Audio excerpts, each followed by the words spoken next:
Hello and welcome to Art School Live. My name is 𝗕𝗵𝗶𝘁𝗲 and I am substituting for 𝗕𝗵𝗃𝗀𝗀 while he's away on one of his art adventures this week. And today we have a very special guest, Melanie Levitt. Melanie, welcome to the show. Hi, Mandy. Thanks for having me. Thanks. We're so happy to have you here. So just give us a one-sentence description of what you're going to teach us about today. Yeah. So we are going to have a lesson in value today. And value is how dark or light a color or a hue or shade is. So that's the lesson, is in value, which is a very important part of painting. Wonderful. Well, let's get this show started. Excellent. It's Art School Live with Eric Rhodes.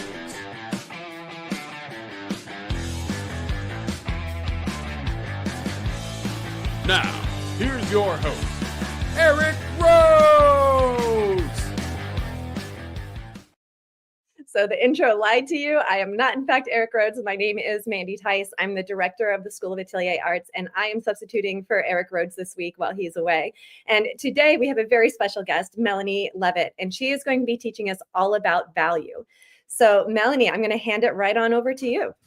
Awesome. Well, I have it set up, so hopefully you guys can see the photo here. And I'm going to be talking about value. And this is especially for beginners, but really anyone, any artist, it's a good lesson because value helps us define a form, create depth, visual hierarchy. And everyone probably has seen a value chart like this. I also created my own and pre-mixed these values from 1 to 5. So I'll talk about that. 1 being your lightest light, 5 being your darkest dark, and 2, 3, and 4 kind of being that middle range. And so I'm taking color out of the equation because you will have a stronger painting, I think, if you do these small value studies, quick value studies first, and then go to color. And at the end, I'll talk about matching up some of your colors to these black and white values and how to, get depth that way in a painting. Do you recommend for students to use a 5-step value scale when they're doing this? I do. Yeah, I love teaching beginners. I usually work with beginners plein air outside on location. But we did this past winter a snowshoe / painting class where we went out and snowshoed, and that's where I had this photo that I took, and we did some sketching outside, and then we went back into the studio. These were beginner painters. And one thing that I don't want to forget to show, which I'll do first, is everyone nowadays has their iPhone. And if you do take, I'm going to bring this right up on camera. If you do take a photo outside, and you're going to paint it in the studio and you want to try this black and white value study, what you can do is you can go to the 3 lines. Let me get to it here. And edit the photo by going to filters on your phone. And if people can't see this, I can tell later. Filters, and then if you click the filter, you should be able to turn this to black and white right on your phone. So here we go. I have these gloves on, so it's a little bit hard. So there is the same photo in black and white, okay? It's from color, and you can save that and print it. And I think for beginners, it's really good to see your photo in black and white. You can adjust it, and then if you're working in the studio, you can work from this as a lesson to learn about value. So I have the black and white and the color here, and I just have a little 6x8 canvas, nothing too big. I work loose Impressionist style. So I'm going to quickly show you how to do a quick value study, and then we'll at the end talk about color. So very exciting. I love this idea of starting with the value and then matching your color to the value at the end. I'm excited to see you progress this. Yeah, for the class, I would do the black and white and have everyone do that and then the color. But in this case, since we don't have time, I'm just going to start with the black and white, and then I'll talk about color. So we have this scale, and these middle values, 2, 3, and 4, our grays are kind of what I'm going to start with. And then I'm going to use my white and black to add darks and lights, because this painting is about this pathway in the woods. There's light hitting the birch trees. I'm in New England, where there's the birch trees are so beautiful, and there's these shadows in the snow. So I'm going to hit that afterwards with my dark and light. So I'm just going to start out with this middle value 3, and I have my puddles of paint already mixed, 1 to 5 there. And I'm going to start with this gray, and I'm just going to sketch out this general quick sketch of this pathway. And I like this diagonal because it makes kind of more dynamic. There's so much going on here. I'm going to focus in on like our main player trees. So if you think about your composition, you have so many trees here, and I don't want to put them all in. I will suggest some of them later, but I just want to focus on some of them to start. And these, I'm kind of in segments here. Okay. So that I can get the composition where I want it. So the layout of the trees, I'll probably make this one a little bigger. Just real loose, just blocking it in, you know, it doesn't have to be totally right. The other thing I want to make sure is that these look closer together, but, you know, we're designing our composition. So I want to make sure that the tree here, kind of leading you in this path, is a little bit lower. So I'm going to get this one leaning over a little this way. And then there's going to be 2 trees over here that I'm going to focus in on. I love how landscape painters have this tendency to recreate their scenes as they're painting them. I feel like it's unique to the landscape community to do that. Yeah, it's like I'm looking for the shapes right now. I'm not going to follow this exactly. I'm not going to have, you know, a million different stripes here. There, the nice thing about plein air painting is I do have kind of a visual memory of this, and I remember that this shadow that kind of comes across here was darker, and you could see it from the other shadows. But since I'm just working right now in this mid-tone, I will, you know, remember that for later. I'm going to take this grouping on the bottom here and just kind of block it in. I'm thinking big shapes right now, so I'm not getting caught up in detail. And big to small. Do you have any advice for students that may feel like they need to, you know, get every little bump in there right now? Is there? So you don't have to say everything in a painting, right? So we want to just say enough. And if you repeat it usually like 3 times something, it's enough, you know, in the landscape. And if you repeat it over and over, you kind of lose something, I think. I don't know. So that's why I'm focusing in. I have an odd number of trees here, and I'm kind of leading you down this path, which, you know, I'll define a little bit more later here. But I have this strong diagonal, the trees. This whole front section is going to be shadow for now, and I can suggest, again, these, you know, lots of lines going on, not putting them all in. This is also a small study. This is not necessarily going to be, you know, a finished painting. I'll rely on this when I go to color and change some things too, because if something doesn't work here, then I can change it. So I want this to be a little bit bigger. Yeah, so I just have these 5 trees for now. Now, of course, there's other stuff that'll be going on back here in the background later, right? But these are kind of my main trees for now. And again, this is my number 3 value. So I've only used 1 value, and I'm going to kind of stick to that 1 value for now.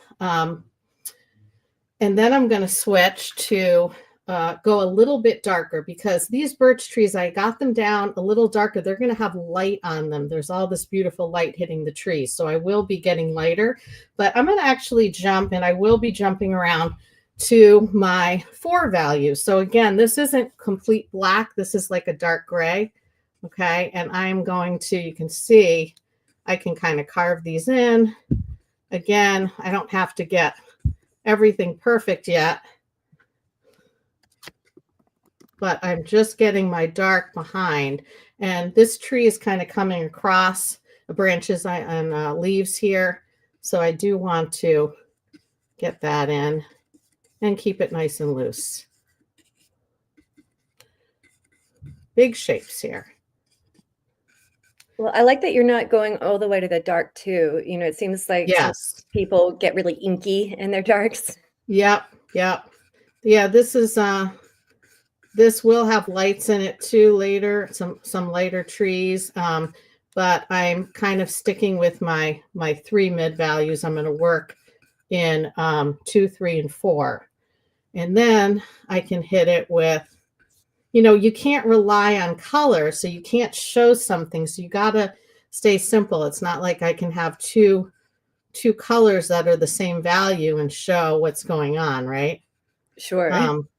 And I don't know who quoted this, but you hear it from artists all the time, is that color gets all the credit, but value does all the work, right? So I don't know even who said it originally. That's the first time I've heard that, but I love it. Yeah. So that, you know, basically it's like, the value is what makes the painting, one of the things that will make the painting strong. But people just want color and how'd you mix that and all that. So we got to give some credit to value too. And I'm using a little bit of gel medium just to make this flow. And I'm trying to work kind of thin right now, thin to thicker. And again, looking for these bigger shapes. Can you tell us what kind of brush you're using? Oh yeah, I'm not using a super small brush. This is a 𝗕𝗵𝗁𝗃𝗃 6. And I like it because like when I was drawing in the trees, I can get thicker. And then if it does have, you know, I can go smaller with it too. So it can kind of do both. But I don't always use, you know, I just kind of grabbed it for this. But it's good not to go too small for these value studies right away, because I'm not getting my detail in here yet. You know, I'm just, so far, I just have, you know, 2 values. So there's not much to play with yet. But I am carving some of these trees in. I will get lighter up here, but again, I'm, you know, starting with just big shapes and not making everything perfect. But you can kind of get a little bit of a sense of light. I'm leaving some space for the sky, and I'll be cutting some of these branches in. Sometimes I do that to remember. There. Okay, so down here, there's not too many darks. You know, there'll be a little bit here, and even though I'm working with just, you know, these 5 values, the paint does kind of mix. So I don't want to lose it. I'll be getting light on those trees later. The other thing that I actually will be doing at the plein air convention is using some different tools for mark making. And I tend to like to paint with a palette knife a lot. For this small, it's harder to paint. I will be using the palette knife later, but I love these tools. I think this is like a clay tool, or they call it like a color shaper tool. Can you see that? Yeah. It has 2 sides to it. And it's great for picking up paint and drawing into. And I can take this, you know, and pick up some paint to get some light too, to go back to my original, you know, white canvas. So this is a great tool to use, and I'll use this back and forth. So it'll be a little bit like a dance, because there's light hitting these trees here. We'll get more of that in later. So that just picked up a little bit of paint. You know, I can also carve into this, which I'll do later more, but it's just fun to use, and you can cover it up. But I just don't want to forget about all these, some of these branches coming in, because they'll be a nice part. Okay, so far just 2 values, kind of messy. I am going to go ahead and go to my number 2 value, which is not, this is white. I don't know if you could see, this is like a very light gray color. And again, I have this all mixed up. So the sky is kind of peeking in here. And that's light. And I'm going to leave some space for some gray here. And of course, you know, some things get covered up and you got to make sense of it later, but I'm just blocking it in. And I haven't used white or black. I'm just using my middle values right now. It's wonderful how dynamic it is with just those compressed values that. Yeah. And this is such a good lesson for all of us to do whenever I do it with my class, a lot of beginners, but I always get a lot out of it myself, you know? Absolutely. So for those of you who are going to the Plein Air Convention, Melanie Levitt will be one of the instructors there. If you haven't signed up yet, there's still time. So make sure you do that. Yeah, and just a plug for the convention. It is so wonderful. I've been going, I think this is my third one. First time on stage, I helped beginners in the field. And it's just such a wonderful time to see people and to learn from. I just love watching other painters paint. So I watched all the demos and had just such a good time. So it's highly recommend it. And it's in Lake Tahoe, which I've never been to. So that'll be excited. Well, hopefully I'll get to meet you there because I will also be singing this year. And this is my very first. So awesome. We'll definitely catch up there for sure. And I will be doing a mark making demo on stage. So I will really not be I'll be working much bigger, which is easier with palette knife and shaper tools and squeegees. And I'll be doing a mark making demo of a fall foliage scene. So I'm excited. Wonderful about that. So again, I'm still I'm sorry. I was just seeing some people in the chat being like, yes, it's also my first time. So Cheryl's going to be yay. Yeah, I'm really looking forward to meeting people. Yeah. That's awesome. Yeah, it's really fun. And even if you're a total beginner, and that's kind of why I'm doing this and I'll help people, it's, you know, people are walking around, you will have a great time, even if you haven't painted before. So I'm still, you guys, just on these three values, and I kind of dance around going back and forth. There's some, you know, shadow down here. So I'm getting my 4 value back to that and laying it in. And when you'll see when I get a little bit darker, and lighter, how the trees will really pop out. I'm kind of carving back and forth because I do want this tree to be a little bit bigger. I don't want them all the same size because that's kind of boring. And I can carve in on them too to make them smaller as they go up too. Okay, so still kind of messy, but I'm kind of getting it in, and I'm gonna move back down here. This will probably be just a little bit darker than the other, but so I'm just going to do this to remember.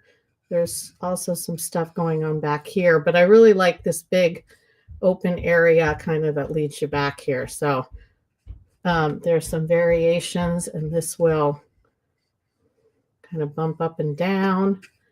We'll get some lighter in there too.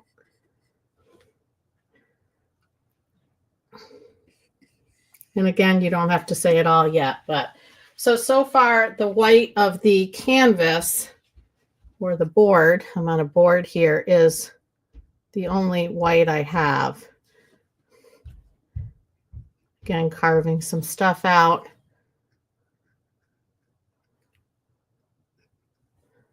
Pulling some trees down. You know, you don't need to do everything here, just a little bit. It's amazing what a simple mark that you did just at the base of those trees made it feel connected to the earth. Yes, yep.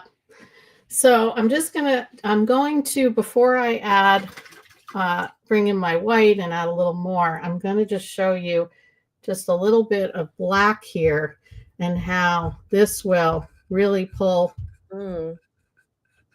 this back because it's darker down here where the light can't get in, right?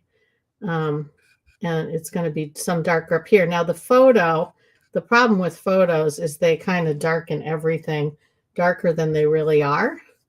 So since I was at this scene, I kind of know, I have that visual memory. I'm always trying to kind of take notes of things like that in my head and just say, this isn't as dark as, I think it is.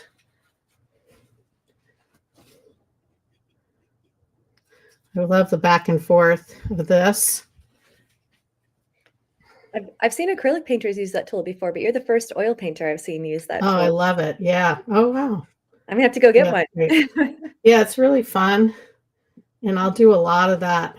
I'll use that a lot. And I have some fun squeegees too at the convention. I am definitely going to be coming to your demo. Oh, awesome. Right. So, I'm going to go back and forth, of course, but I do want to go back in with my mid value too, because there's some stuff going on. And I'm still using this big brush right now. So it's wonderful. And Melanie paints all over the world. In fact, Melanie, don't you have a workshop coming up in Portugal?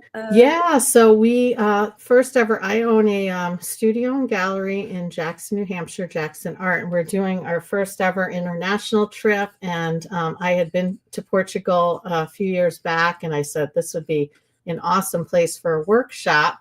So we are offering a workshop to Portugal. It is it's online. It's happening at the end of October, and it's going to be a great place to paint. So if you're interested in that, you can check on our website, Jackson Art. Yeah. You get to paint with the wonderful Melanie Levitt and be in Portugal. What more can you want in life? Well, and we're not only painting, so we're also going to be doing some fun other things. We're doing a tile painting class with a local artist. We are going to do some wine tasting. Where we're staying has a wonderful spa. We're going to be touring some different areas. So it's going to be a lot of different things. That sounds wonderful. As well as plein air painting each day. So yeah. Okay. So again, I haven't gotten my white in, but I'm just going back and forth here. I'm going to stand back and see what's going on. So can you clarify for us in the chat, you're painting in oils with a little bit of medium, is that correct? Yeah. So I just have a little bit of a gel medium mixed in just to help move the paint around. I don't use this when I'm doing palette knife. Normally I don't use any medium, but for this, since it's so small, I like to use a brush, and I'm using a little bit of a medium. Okay, so we're starting to get a little bit of a feel of light, and I'm going to hit my white soon and go back and forth here. I also, these birch trees don't have any birch markings on them yet. Maybe I'll do a few of those, so that will help too. Know that these are New England birch trees. I always love it when there's a simple mark that creates a meaning. It's so beautifully done. Yeah, it's just, you don't need much. And I actually, something that I think had an effect on my work was I lived in Japan and studied Japanese 𝗕𝗵𝗰𝗶𝘁. Oh. And some people actually have said, oh, that looks a little Japanese or whatever. And so it's like minimal strokes, and that, just little bit says a lot sometimes. So I don't have a ton there, but I'm getting some light. I am going to go in with a palette knife, and I'll show you close up too. So we have about 20 minutes, just so you know. Perfect. And there's a question in the chat. So when you rely on your value study to choose color, what questions do you ask yourself to keep the colors to stay true to the value study? Right. So I think a lot of that is practice, to be honest, too. And, when you're outside really squinting and looking at value, and to match your color to your value, and I'm going to show you on here, we're actually going to put swatches on it, will disappear. The line kind of disappears. So although, it's a color, you will try to match it to that value. And that's kind of why I'm doing this, is I want you guys, to try that with your painting. All right. So I just, I'll show you close up here. I just am putting, let me get some paint on here, a little bit of paint on my knife. Can you see that? I don't know if you can just see. Barely, but wow. How did you hard to, such a tiny amount on your knife? Well, I'm just putting a little bit on the edge right now to pick up just a little bit of white. And I have to go back and forth. You can take away, put some back. But what this does is it's just going to catch that light, because we want to make sure I don't have color to rely on. So for instance, when I show you the color for this, this would not be pure white. It would be white mixed with maybe a little bit of warm orange or yellows, because the light's catching these birch trees, but I don't have that to rely on. So I'm using pure white for the value study. And I'm just using the edge of my knife, kind of pulling it, and I'll go over some of this so I don't have pure straight lines. But what it's doing is it's catching some of the light on these trees. And now I can go back with my brush .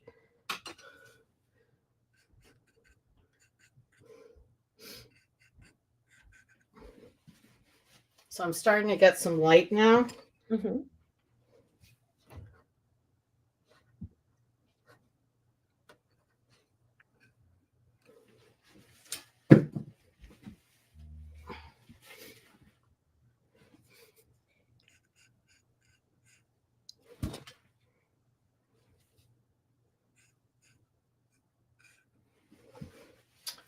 So the light's hitting the trees in kind of dappled light.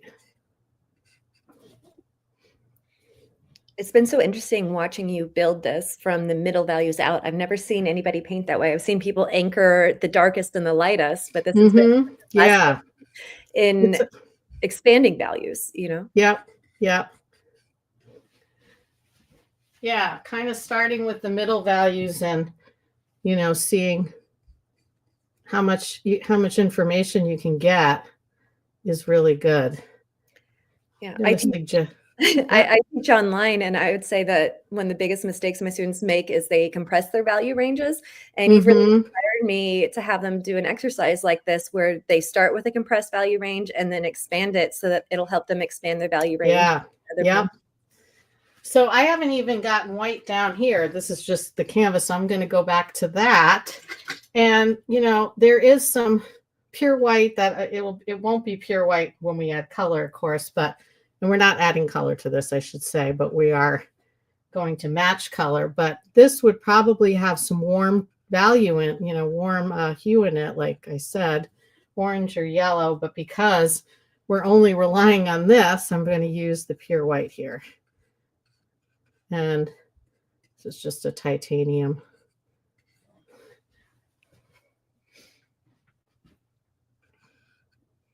So again, cover something up, put it back, So Rhonda in the chat is saying in all caps, love this. Do more black and white, please. Yeah, it's a really good thing to do. And again, taking color out of the equation, color is hard for especially beginners, because there's so many choices and, oh, am I matching this right? And this is like, you only have these choices, so you can't rely on it, and you can learn a lot from it. So I'm getting a little thicker with my paint now because I'm building it up, and snow is kind of creamy and thick.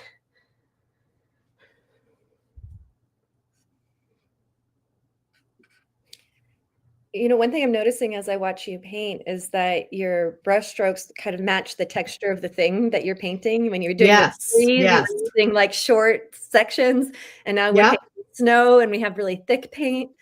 Yep. I think about that. And I think, being a plain air painter over being a studio painter helps me with that, because I'm outside, in nature, kind of seeing things. So I'm going to go back here. And Susan's saying that she's definitely going to take your class at pace. Exclamation Yay. point, exclamation point, exclamation point, heart. I'm happy to help people outside with this too, because it's really good to do this outside on location as well, without the photo, and to train yourself to kind of see it. So yeah, let's do it. I'll be there. So excited. So, again, we have limited time. This isn't going to be a finished painting per se. Keeping it loose and just trying to get all the information down. I do have the little canvas covered, which didn't take much because it's little. And I do recommend doing this small. And, you can do more than one of these too. You could do 3 of these.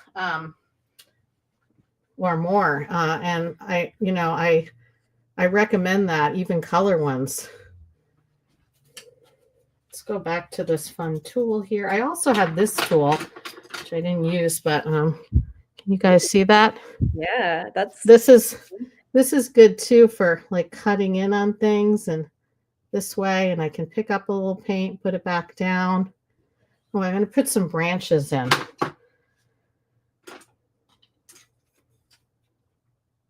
Because the branches are nice because, they're coming across and they are here.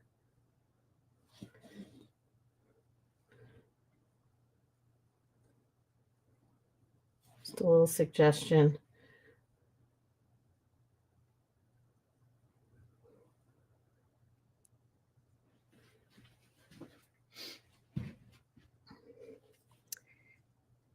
So Teresa's asking, do you teach beginners classes, and are you in New Hampshire? Yes, I'm in New Hampshire, and I just taught a beginner class, but all my classes, I welcome beginners.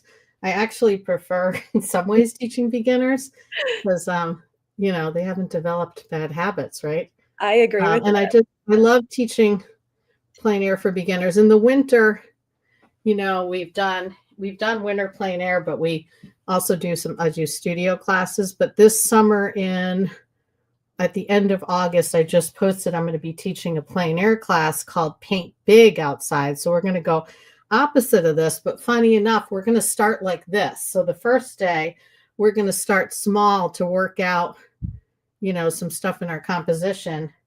And then we're going to go really big because I'm really liking going big outside. And it doesn't take that much longer, So if you want to learn more about Melanie and her classes, make sure to follow her on Instagram at Melanie_Levitt.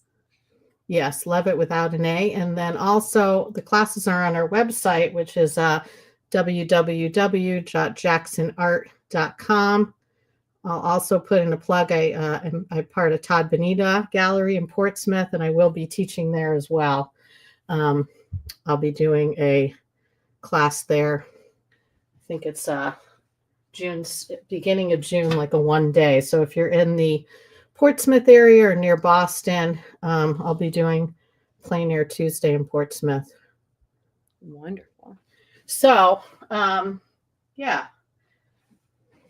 Seeing where to go here. Again, this is not like a totally finished painting by any means, but I'm getting some really good info from this. And we have about 10 minutes, just so you know. Okay, so what I want to do is I want to move to color now, because that'll be interesting. Now, I didn't have time to do the color study for you guys with 45 minutes, but I do have one, and I want to talk about that. And I did pre-mix some color. Can you see that? Oh, fun. So this is the same composition pretty much, maybe a little different in color. And I have some color pre-mixed here. And what I want to do is go over to the value chart here and show you a couple things. So I went ahead and mixed a lot of different color from this painting and photo. And this is, a lot of memory from the scene. I start pretty similar with this as far as blocking in, but I do stain my canvas when I do color. So let's start with this light value like a 2, or even, oops, there goes the painting.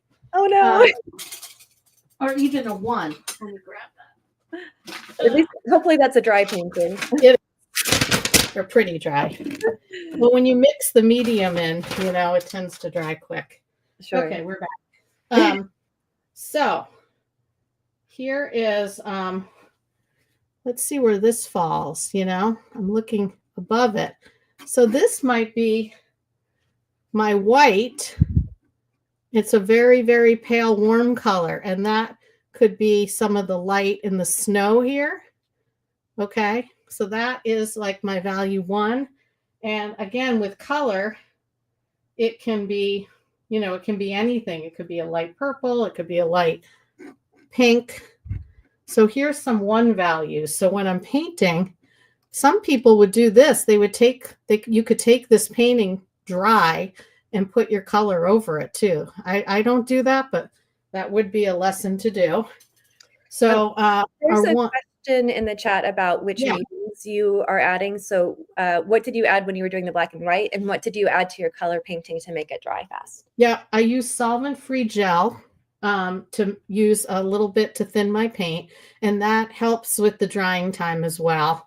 I like that it's solvent-free, less toxic. I wear gloves too. I recommend wearing gloves when you paint, really important. So I just mix that in just to have the paint flow a little bit more. Nice. Yeah.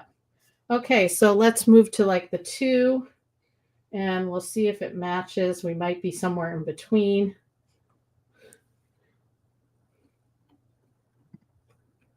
You get a little bit more. So if we put it up against here, what you want is for kind of the line to disappear, even though it's a color. And you squint to do that, and that's pretty close. Might be a little dark even. But yeah, you can do this and kind of test out your values to see in color. So for instance, in the snow down here, we have these nice blue shadows. Let's see if it's in between these two. So that might be about a 3 value. It's mixing with the gray paint. But if you squint, you can see that it's the same lightness and darkness.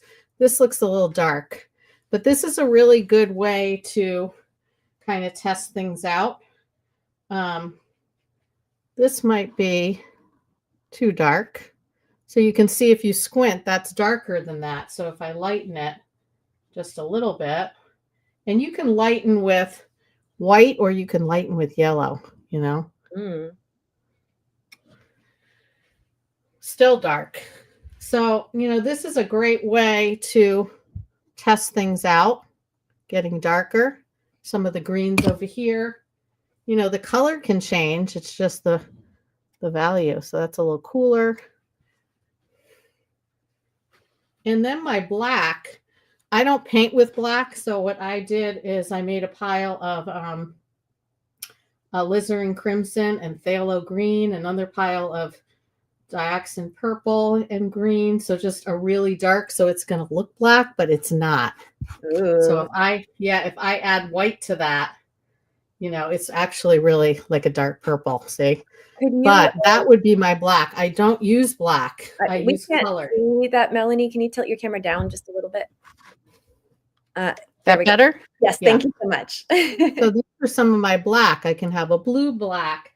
I can have a red black. Let's see if we can show you the difference. This is more, you can't tell unless I add a little bit of white into it. It all looks dark, but it's really, so that's like a purpley black. I added a tiny bit of white. So when I'm doing this painting here, okay, I have more options here. I have color, but I still need to have value. I still have to have the light on the trees. I still have to have my darkest darks. And this is great information